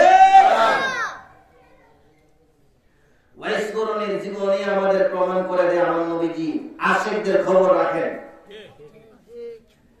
নবীজির যুগে না আসলেও নবীজির দেখার বাহিরেও যারা আছেন আমরা আছি আমাদের নবীজির দেখার বাহিরে জাহিরি বাবা আমরা নবীজির সামনে ছিলাম না 15 বছর পরে ঠিক না ও আমার নবীজি জানে কি জানে না সবাই বলুন না জানে কি জানে না মুসলিম শরীফে ফাজাইলে ওয়াজ কুরআনের অধ্যায়ের মধ্যে ওয়াজ কুরআনের জীবনের মধ্যে হাদিস শরীফ আছে মুসলিম শরীফে আজকে যারা এখানে এসেছেন আহলে সুন্নাত ওয়াল জামাতের আকীদায় যারা বিশ্বাসী তাদের ভাগ্য বড় ভালো তাদের ভাগ্য কি বড় ভালো আপনি আল্লাহকে খুশি করতে চান আল্লাহকে রাজি করতে চান আপনি আল্লাহর জান্নাতে যেতে চান আল্লাহ বলেন ও মুহাম্মদ সাল্লাল্লাহু আলাইহি সাল্লাম to mankind if really love Allah then follow me قل إن كنتم تحبون الله فاتبعوني يحببكم الله Allah বলেন আল্লাহ কন্ডিশন করে বলছেন তোমরা আমাকে রাজি করবে আমি পথ খোলা রেখেছি তোমরা আমাকে সন্তুষ্ট করতে চাও তাও পথ খোলা রেখেছি তোমরা আমার বন্ধু হতে চাও আমি তাও ব্যবস্থা করে রেখেছি একটাই মাধ্যম আমাকে পাওয়ার জন্য শুধু একটাই রাস্তা হয়েছে সেই রাস্তা হলো মদিনাওয়ালার কদম মোবারক সুবহানাল্লাহ আমার নবীর কাছে যাও তার কাছে যাও আর নবীর কাছে যাও অনেকে বলে কোরআন মানলে চলবে আল্লাহকে ডাইরেক্ট আল্লাহকে পাওয়া যাবে মাধ্যমের প্রয়োজন নাই আজকে প্রত্যেক ভাই ভার্সিটির মাল হয়ে বলে কি বলে না বড় ডিগ্রি নিয়ে পিএইচডি করে ডক্টরেট করে আপনার বলে আল্লাহ ডাইরেক্ট আল্লাহকে কোনো মাধ্যমের প্রয়োজন নাই উসিলার প্রয়োজন নাই ডাইরেক্ট আল্লাহকে পাওয়া যাবে কোরআন মানে ডাইরেক্ট আল্লাহকে পাওয়া যাবে কারো মাধ্যমের দরকার নাই আমি বলতে চাই ভাই রে আল্লাহকে যদি ডাইরেক্ট পাওয়া যায় তাহলে তো নামাজ আল্লাহ নামাজ দিয়েছেন কেন ডাইরেক্ট যদি পাওয়া যায় নামাজ জামাতে পড়ার জন্য ইমামের প্রয়োজন আছে আছে না ইমাম না হলে তুই জামাত কিনা জামাত করতে হলে জামাতে নামাজ আদায় করতে হলে ইমাম লাগবে এখানে নামাজের জন্য তো তুমি ইমাম নিয়ে দরকার ইমাম লাগে আর তুমি তো আল্লাহ পাওয়ার জন্য আমার নবী লাগবে না নাউজুবিল্লাহ বলো আযান দেওয়ার জন্য মুয়াজ্জিন লাগে ঠিক কি না জোরে বলুন না ঠিক কি না তো তুমি কি বলো কোন কিছু লাগবে না ডাইরেক্ট আল্লাহ ডাইরেক্ট তুমি কেন ডাইরেক্ট আল্লাহকে পাও একটা দলিল দেখো যে নামাজ লাগবে না রোজা লাগবে না হজ লাগবে না যাকাত লাগবে না নামাজ পড়তে গেলে ইমামের প্রয়োজন আছে নামাজ পড়তে গেলে আযান দিতে হবে ঠিক কি নামাজ পড়তে জামাত পড়তে গেলে মুয়াজ্জিনের লাগে ইমাম লাগে মুসল্লি লাগে কি লাগে সবাই বলুন লাগে কিনা ডাইরেক্ট যদি আল্লাহকে পাওয়া যায় তাহলে মুসল্লিরা কেন জামাতে যায় দৌড়ে আল্লাহ বলে এটা হলো পৃথিবীর জমিনে একটা মাধ্যম ওসিলা আত্তাবু ইলাইহিল ওয়াসিলা ঠিক কিনা জোরে বলুন আর জোরে বলুন ঠিক কিনা আমাদের বীর মুর্শিদ মখদুমে মিল্লাহ হযরতুল আল্লামা মুফতি নজরুল আমিন রিজভী হানাফি কাদরি হুজুর কেবলার সোহবত এবং হুজুর কেবলার সফর সঙ্গী হিসাবে হুজুর কেবলার চরণের ধুলার বরকতে বলতে চাই আপনারা সকলেই ভাগ্যবান, ঠিক কিনা? কারণ এমন একজন আল্লাহর ওলিকে আপনারা প্রতি বছরই দেখেন, ওনার সোহবত লাভ করেন, যে ওনার জীবনটাকে উনি সাজিয়েছেন নবীজির মহব্বত দিয়ে, ঠিক কিনা? নবীজির মহব্বত এবং নবীজির ভালোবাসার সাথে আমল দিয়ে, ঠিক কিনা বলুন? এমন একজন ব্যক্তি আপনারা, আমি বলতে নিঃসন্দেহে আমার পীর মুর্শিদ যারা এই এলাকাতে সুন্নি পীর মাশায়েখগণ আছে সকলের প্রতি আল্লাহ রাজি। আমার পীর মুর্শিদকে আল্লাহ ভালোবাসেন, ঠিক কিনা? জোরে বলুন না, ঠিক কিনা? ভালোবাসেন বলেই নবীজির রাস্তা থাকতে পারে। আল্লাহর দয়া থাকলে নবীজি কমপ্লিট নবীজিকে ভালোবাসতে পারে, কমপ্লিট নবীজি দেওয়া সুন্নাত গুলো জীবনে বাস্তবায়ন করতে পারে, এটা আল্লাহর দয়া হলে, ঠিক কিনা? বলতেছিলাম ওয়াইস করণীর কথা। ওয়াইস করণী এখানে প্রশ্ন আসতে পারে, ওয়াইস করণী কেন সাহাবী হলো না হুজুর? তিনি দৌড়াইয়া যদি আমার নবীজির কাছে যাইতো, আমার নবীজির কাছে গেলে তো তিনি সাহাবী হয়ে যাইতেন নবীজিকে দেখলে, ঠিক কিনা? ওয়াইস করণী আপনি বলুন, আপনি কেন আমার নবীজির কাছে যাইতে পারেননি? আমার নবীজির সামনে কেন যাননি, নবীজিকে দেখেননি?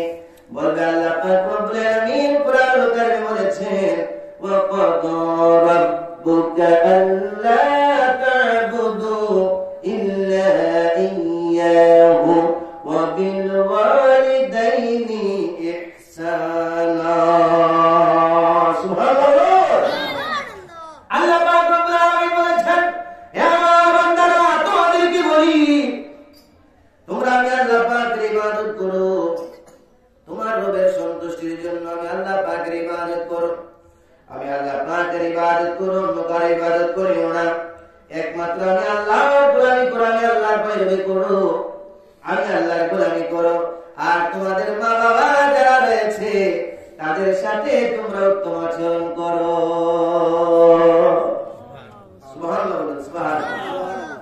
একদিকে আমার নবীর মহব্বত ওয়াইস করণীর জীবনে, একদিকে তিনি আমার নবীকে দেখার জন্য অস্থির হয়ে আছেন, পেরেশান হয়ে আছেন। আরেকদিকে ওনার বৃদ্ধা মা জননী সুস্থ অবস্থায় পড়ে আছেন। মা জননী তিনি মায়ের চেহারার দিকে তাকায়, আমার নবীজিকে দেখবে এটা চিন্তা করে। তিনি মা বলে, তিনি মা কিভাবে ইসলাম ধর্ম গ্রহণ করলেন। তিনি যখন ইসলাম ধর্ম গ্রহণ করলেন, ওয়াইস করণী মা কি বললেন? আখিরি নবী মুহাম্মদ রাসূলুল্লাহ সাল্লাল্লাহু আলাইহি ওয়াসাল্লাম তিনি মক্কার জমিনে এসেছেন, ইসলাম প্রচার করতেছেন। ইসলাম প্রচারের কাজে তিনি ব্যস্ত আছেন। মা আমি মুসলমান হয়ে গেছি। ওয়াইস করণীর মা সঙ্গে সঙ্গে বলে, বাবা আমাকে তুমি মুসলমান বানিয়ে দাও, দেরি করো না, আমি আখিরি নবীর উম্মত হয়ে দুনিয়া থেকে যাইতে চাই। ওয়াইস করণী বলে, মা আমার সঙ্গে তুমি বলো লা ইলাহা ইল্লাল্লাহু মুহাম্মাদুর রাসূলুল্লাহ সাল্লাল্লাহু আলাইহি ওয়াসাল্লাম। জোরে বলুন সুবহানাল্লাহ। হযরত ওয়াইস করণী মায়ের খেদমত করে, মা বলে, বাবা আমি তো সুস্থ, তুমি যাও আমার নবীর কাছে যাইবে, তুমি যাও। আমার নবীর কাছে যাইতে চাও না, আমার নবীর কাছে যাইতে চাও তবে যাও, আমার নবীকে দেখতে চাও যেহেতু যাও, তবে আমার নবীজিকে নবীর কাছে দরবারে গিয়ে বেশি দেরি করো না, আমি তো সুস্থ, কখন জানি চলে যাই, এখানে তো আমার কেউ নাই, তুমি জানো। ওয়াইস করণী মা থেকে অনুমতি নিলেন, ইজাজত নিলেন মা থেকে দোয়া নিয়ে তিনি আমার নবীজিকে দেখার জন্য যাচ্ছেন। কাকে দেখবে? সবাই বলুন কাকে? নবীজিকে দেখার জন্য, নবীজিকে দেখতে গিয়ে যাওয়ার জন্য সফর করার ওয়াইস করণীর সুন্নাত। সুবহানাল্লাহ, জোরে বলুন না সুবহানাল্লাহ। আর একদল বেদাতি, একদল জাহান্নামী ফিরকা, তারা বলে রওজা মুবারক জিয়ারত করার উদ্দেশ্যে সফর করার দরকার নাই। নাউযুবিল্লাহ বলেন, নাউযুবিল্লাহ। অথচ ওই সমস্ত মানুষ দেখবেন তার বাবাকে দেখার জন্য সে সফর করে, দূর থেকে সফর করে আসে, ঠিক কিনা? অনেক মানুষ সৌদি আরবে যায় নবীকে এসে বলে মদিনা শরীফ জিয়ারত করতে যাওয়ার সফরে নিতে যাইতে হবে না, যাওয়ার দরকার নাই। অথচ ওই ব্যক্তিটাই মা বাবার জন্য, সন্তান স্ত্রী পুত্রের জন্য সৌদি আরব থেকে চলে এসেছে, ঠিক কিনা? সৌদি আরব থেকে চলে এসেছে মার জন্য, বাবার জন্য, সন্তানকে দেখার জন্য, ঠিক কিনা? যে নবীকে ভালো না বাসলে ইমানদার হওয়া যায় না, সেই নবীর মহব্বত, যে নবীর মহব্বত না থাকলে মুসলমান ইমানদার হওয়া যায় না, নামাজ রোজা কবুল হয় না। সেই নবীর কাছে এখানে মাসআলা বিরাট বিতর আমি বলতে চাই, তুমি মার জন্য, বাবার জন্য, সন্তানের জন্য যদি তোমার সবর করা বৈধ হয়, জায়েজ হয়, নবীর জন্য জায়েজ হবে কিনা বলো?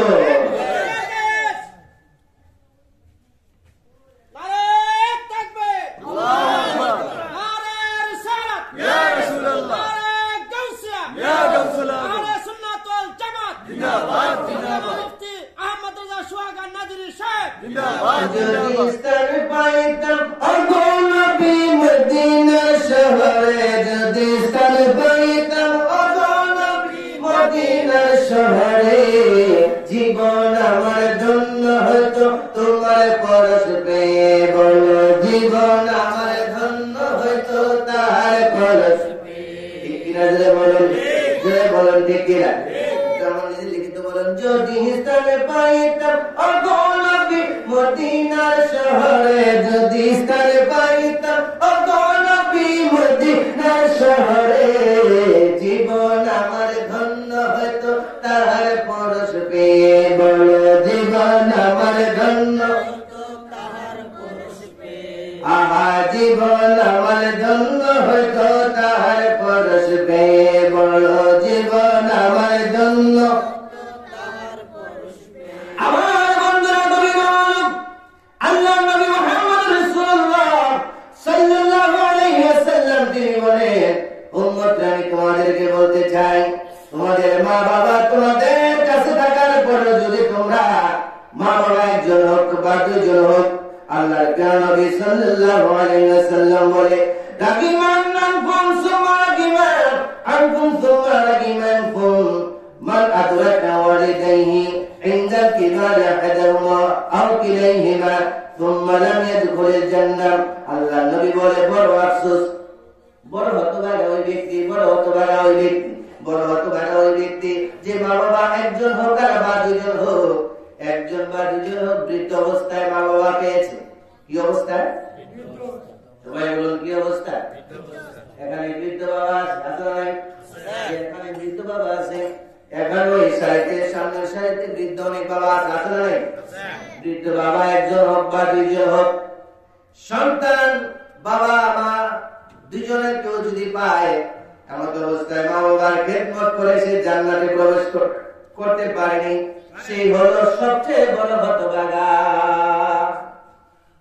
মা বাবা তোমার সামনে আছে, তোমার মা বাবাই তোমার জন্য জান্নাত এবং জাহান্নাম,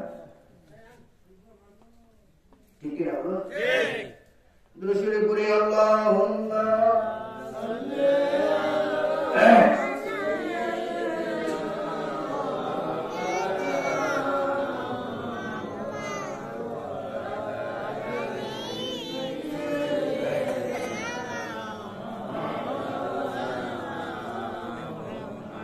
আল্লাহ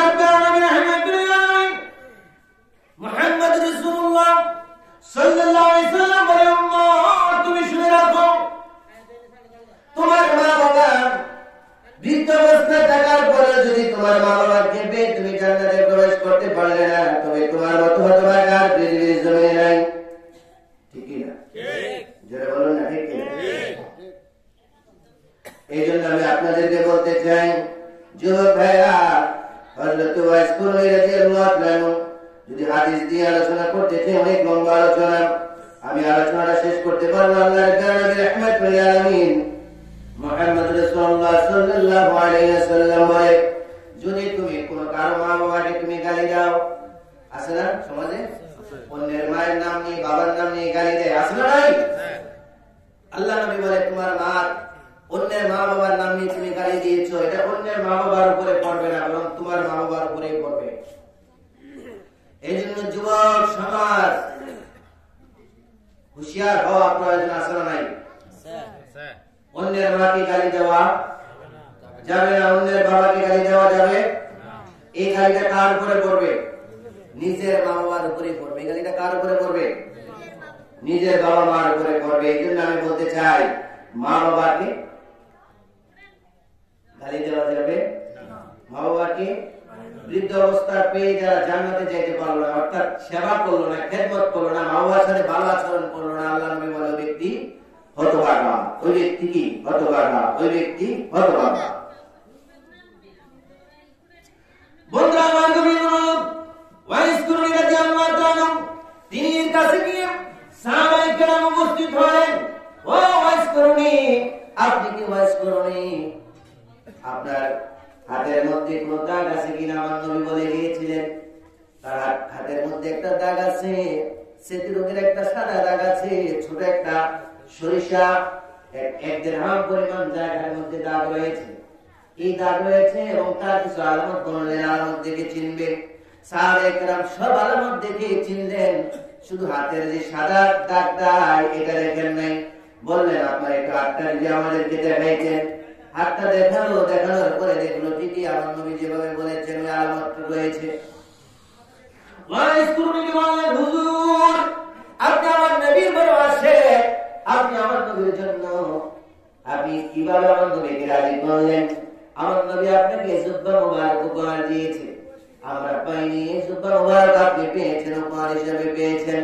ও হুজুর, আপনি আমাদের জন্য একটু দোয়া করুন এবং আমাদের আখির নবীর উম্মতের জন্য আপনি দোয়া করুন, আমাদের জন্য দোয়া করুন। এখান থেকে একটা মাসআলা ইস্তেমবাদ হয়েছে, বড়রা ছোটদের কাছে দোয়া চাওয়া যায়, ঠিক কিনা জোরে বলুন? কারণ সাহাবায়ে কেরাম বলেন বড়, ওয়াইস কুরনির থেকে মর্যাদার দিক দিয়ে অনেক বড়। আর ওয়াইস কুরনি হলেন তাবি, তিনির কাছে সাহাবায়ে কেরাম দোয়া চেয়েছেন। এই জন্য আমরা অনেক সময় ছোটদের কাছে বলি, বাবা আমার জন্য একটু দোয়া করো, ঠিক কিনা জোরে বলুন? বন্ধুরা আমার নবীর মাহবুব ওয়াইস কুরনি কেঁদে কেঁদে বললেন, আপনারা কারা, কোথা থেকে এসেছেন? আপনারা কারা, কোথা থেকে এসেছেন? বললেন আমরা তো মদিনা শরীফ থেকে এসেছি। আপনারা কারা? আমরা আখিরি নবী মুহাম্মদ রাসূলুল্লাহর সাহাবী। আমার নাম ওমর, আমার নাম আলী, আমার নাম বেলাল। হযরত বেলাল রাদিয়াল্লাহু তাআলা তিনি গিয়েছিলেন দেখার জন্য। অনেক লম্বা ঘটনা রয়েছে। হযরত বেলাল রাদিয়াল্লাহু তাআলা গেলেন যে কেমন আছেন আমার নবীজি? আমার নবীর জুব্বা মুবারক উপহার দিয়ে গেলেন। তিনি কি দেখতে হবে তিনি কেমন আছেন? বললেন আপনি আমার নবীকে কিভাবে ভালোবেসেছেন একটু যদি বলতেন। বলল উহুদের ময়দানে আমার প্রিয় নবী যুদ্ধ মুবারকে, উহুদের ময়দানে যখন আমার প্রিয় নবী ছিল, উহুদের ময়দানে নবীজির দাঁত মুবারকের মধ্যে যখন একটা তীর এসে লাগলো, তীর এসে আমার নবীজির দাঁত মুবারক শহীদ করে দিয়েছে, শহীদ হয়ে গিয়েছে। আপনারা জানেন নবীজির দন্তান মুবারক শহীদ হয়ে গেছে। নবীজির দন্তান মুবারক শহীদ হয়ে যাওয়ার পরে আপনারা কি করেছেন? আমার নবীকে আমরা যুদ্ধের ময়দান থেকে অন্যত্র জায়গায় নিয়ে গেছি, সেবা করেছি। কিন্তু আমি ওয়াইস কুরনি কি করেছি জানেননি? আমার কানের মধ্যে যখন আসলো আখির নবী মুহাম্মদ রাসূলুল্লাহ সাল্লাল্লাহু আলাইহি ওয়াসাল্লামের দন্তান মুবারক শহীদ হয়ে গেছে, আমি ওয়াইস কুরনি আজরি করলাম না আমার নবীর কোন দন্তান মুবারক শহীদ হয়েছে। একটা পাথর হাতে নিলাম, পাথর হাতে নিয়ে আমার একটা দাঁত ভেঙে ফেললাম। দাঁত ভাঙার পরে ভাবলাম আমার এই দন্তটা ভেঙেছি, দাঁত ভেঙেছি, আমার নবীর কোন দাঁত ভেঙেছে তো জানি না। তারপরে পাশের দাঁত ভাঙলাম, তারপরে এমনি করে ভাঙতে ভাঙতে আমি ওয়াইস কুরনি 32টি দাঁত ভেঙে আমার নবীকে 32টি দন্তান যখন শহীদ করে দিয়েছি, আমার রক্তে আমার শরীর ভিজে গেল, আমার শরীর থেকে অনেক রক্ত ঝরেছে। একটা দন্তান আমি রাখিনি আমার নবীর জন্য। মায়ের খেদমতের জন্য আমি যুদ্ধের ময়দানে যাইতে পারিনি, আমার মায়ের খেদমতের জন্য আমার নবীর জিয়ারত করতে পারি নাই। যে নবীকে আমার জীবনের চাইতে বেশি ভালোবাসি, সেই নবীকে আমি বড় মহব্বত করি, আমার নবীকে দেখতে যাইতে পারি নাই মায়ের খেদমতে। ও আমার নবীর সাহাবায়ে কেরাম শুনো, আমার 32টি দন্তান ভাঙার পরে মুখটা ফুলে গেল। কিতাবের মধ্যে আছে ওয়াইস কুরনি জাহিরি ভাবে তিনি যদিও আমার নবীকে দেখে নাই, কিন্তু ওয়াইস কুরনি হাকিকতে তিনি অন্তর চক্ষু দিয়ে আমার নবীকে প্রতিটা মুহূর্তে মুহূর্তে আমার নবীকে দেখেছেন। জোরে বলুন সুবহানাল্লাহ, আল্লাহু আকবার।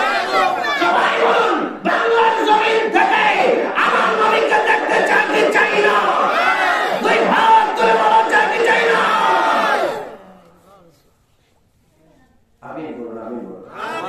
সবাই বলুন আল্লাহুম্মা আমিন। সেই ওয়াইসকুরুল মা যখন ইন্তেকাল করলো, ওয়াইসকুরুল মা তিনি যখন ইন্তেকাল করলো, মাকে দাফনের কাজ সমাপ্ত করে তিনি আবার উন্মুক্ত হয়ে গেলেন। তিনি আবার আমার নবীর জন্য রওনা দিলেন, মদিনা মুনাওয়ারা যাবে। এখন তার ভাজানের মার জন্য এই পৃথিবী থেকে চলে গিয়েছে, ইন্তেকাল করেছে। রওজা মুবারকে মদিনা মুনাওয়ারা যখন গেলেন, যাওয়ার পরে তিনি বললেন আমার নবীজি কোথায় আছে একটু বলেন। একজন ব্যক্তিকে জিজ্ঞেস করলেন আমার নবীজি কেমন, আমার নবীজি কোথায় আছে? বলে আমার নবীজি ইন্তেকাল করেছেন, তিনি রওজা মুবারকে আছে, শুয়ে আছেন। ওয়াইসকুরুনি চোখের পানি ছেড়ে দিলেন। ওয়াইসকুরুনি কেঁদে কেঁদে বলে আমি যে নবীর জন্য আমার অন্তরটাকে মহব্বতের বাগান বানিয়েছি, মহব্বতের পাহাড় করেছি, যে নবীকে আমি ভালোবাসি, আমি মহব্বত করি, একটা দাঁত আমার নবীর মহব্বতের আগে ভেঙে ফেলেছি। যে নবীর জুব্বান মুবারক আমাকে উপর দিয়ে গেলেন, একটু কষ্ট করে যদি আমাকে বলতেন আমার নবীজির রওজা মুবারকটা কোথায়, নবীজি শুয়ে আছেন। একজন সাহাবী বললেন ওই যে দেখো আমার নবীজির রওজা মুবারক, ওই জায়গার মধ্যে আমার নবীকে, ওই জায়গার মধ্যে আমার নবীজির রওজা কায়, ওই জায়গার মধ্যে আমার নবী শুয়ে আছেন। ওয়াইসকুরুনি আর দেরি করলেন না, তিনি কেঁদে কেঁদে চোখের পানি ছেড়ে দিয়ে কেঁদে চলে যাচ্ছেন আর বলছেন যে মাটিতে আমার নবী শুয়ে আছেন, ওই মাটিতে আমি ওয়াইসকুরুনির কদম থাকবে এটা তো হতে পারে না। তিনি আমার নবীর মহব্বতে বেয়াদবি হবে বলে তিনি মদিনা থেকে দৌড়ে চলে গেলেন। জোরে বলুন সুবহানাল্লাহ। আল্লাহু আকবার। সেই মাটিতে আছে আমার নবী, সেই জমিনে যেই জমিনে সে আছে, আমি ওয়াইসকুরুনির দ্বারা সম্ভব হবে না ওই মাটিতে দাঁড়িয়ে থাকা, ওই জমিনে মদিনা মুনাওয়ারায় থাকা আমার পক্ষে সম্ভব হবে না। যেমনি ভাবে হযরত বিলাল রাদিয়াল্লাহু তাআলা আনহু যখন তিনি আমার নবী যখন ইন্তেকাল করেছেন, হযরত বিলাল রাদিয়াল্লাহু তাআলা আনহু তিনি ইয়ামান দেশে চলে গিয়েছিলেন, সিরিয়া ইয়ামান দেশে চলে গিয়েছিলেন। তিনি যখন আযান দিতেন আল্লাহু আকবার আল্লাহু আকবার, যখন তিনি আযান দিতেন, আযানের মধ্যে যখন আশহাদু আন্না মুহাম্মাদুর রাসূলুল্লাহ পড়তেন, আমার নবীকে দেখে দেখে তিনি সাক্ষ্য দিতেন। সুবহানাল্লাহ সুবহানাল্লাহ। বিলাল বলে আমার নবীজি মদিনার মাটিতে শুয়ে আছে, ওই মাটিতে আমি থাকতে পারবো না, আমার নবীকে আমি দেখবো না, আমি আযান দিব, আমার নবী আকে দেখবো না, আমি এই মাটিতে থাকতে পারবো না। তিনি চলে গেলেন। দীর্ঘ 6 মাস পরে আমার নবীজি স্বপ্ন যুগে বললেন বিলাল এখন কি তোমার আমি নবীজির রওজা জিয়ারত করতে আসার সময় হয়নি? এখন কি তোমার সময় হয়নি? হযরত বিলাল রাদিয়াল্লাহু তাআলা আমার প্রিয় নবী স্বপ্নের কথা যখন বললেন, স্বপ্নই বাস্তব ঠিক কিনা? যারা আমার নবীকে স্বপ্ন দেখেছে বাস্তবিক তারা আমার নবীকে দেখেছে। নবীজি বলেন যারা আমাকে স্বপ্নের করে দেখেছে বাস্তবিক যেন তারা আমাকে দেখেছে, বাস্তবিক দেখেছে। ভাই আমার হযরত বিলাল রাদিয়াল্লাহু তাআলা আনহু ঘোড়ার উপরে উঠলেন, দৌড়ে তিনি মদিনা মুনাওয়ারায় চলে আসলেন রাসূলের পাকের রওজা মুবারকের সামনে। সেই বিলাল রাদিয়াল্লাহু তাআলা আনহু আযান দেওয়ার জন্য সবাই অনুরোধ করতে শুরু করলেন, বিলাল আপনি আযান, আপনার আযান আমরা কতদিন শুনিনি, আপনার মতো করে আর কেউ আযান দেয় না। যে বিলাল রাদিয়াল্লাহু তাআলা আযানে মুগ্ধ হয়েছিলেন আল্লাহ পাক জন্ম আমার নবীর যুগে হলে কেমন হতো, জন্ম আমার নবীর যুগে হলে কেমন হতো, দুনয়নের রাসূল পাক দেখলে কেমন হতো,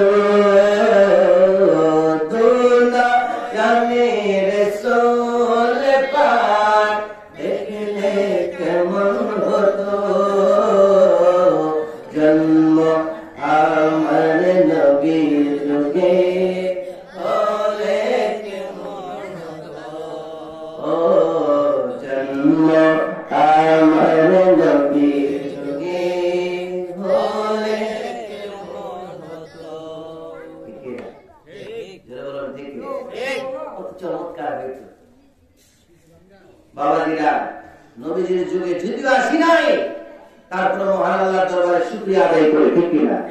কারণ আমরা আখিরি নবীর উম্মত হয়েছি। কার উম্মত? সবাই বলুন কার উম্মত? আখিরি নবীর উম্মতে আমরা খুশি না বেজার?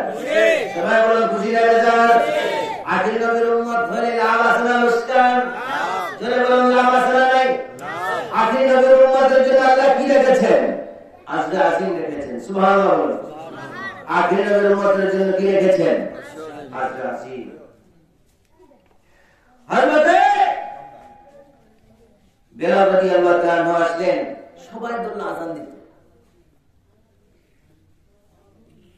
বেলাল বলে না, আযান দিতে পারবে না। নারায়ে তাকবীর, আল্লাহু আকবার, নারায়ে রিসালাত, ইয়া রাসূলুল্লাহ, নারায়ে রিসালাত, ইয়া রাসূলুল্লাহ, নারায়ে গাউসিয়া, ইয়া রাসূলুল্লাহ, আহলে সুন্নাত ওয়াল জামাত জিন্দাবাদ জিন্দাবাদ, আহলে সুন্নাত ওয়াল জামাত জিন্দাবাদ জিন্দাবাদ, রেজ দিয়া দরগাহ শরীফ জিন্দাবাদ জিন্দাবাদ, রেজ দিয়া দরগাহ শরীফ জিন্দাবাদ জিন্দাবাদ, মুফতি আলিশান নাযির হুজুরের আগমন